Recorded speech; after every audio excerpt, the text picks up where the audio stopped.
as African people, we encounter the same systemic issues, racism, and oppression that that that everyone else, just because you get your PhD or you have all of these research, publications behind your name, doesn't mean that when you start doing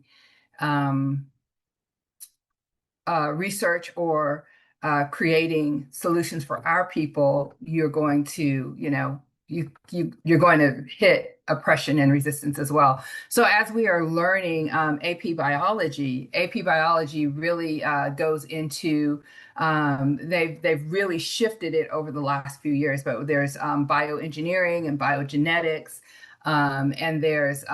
a lot there's been a lot of advancements, and so it's there's a lot of change. And so as we are going into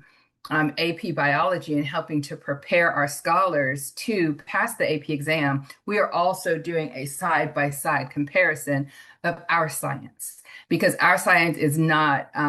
the science that is not necessarily the same as a science that, takes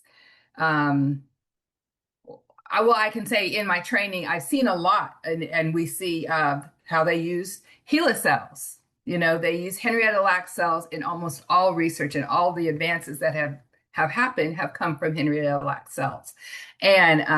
our cells, our melanin is so powerful that is where the most of the modern advances in biology and biological sciences has come.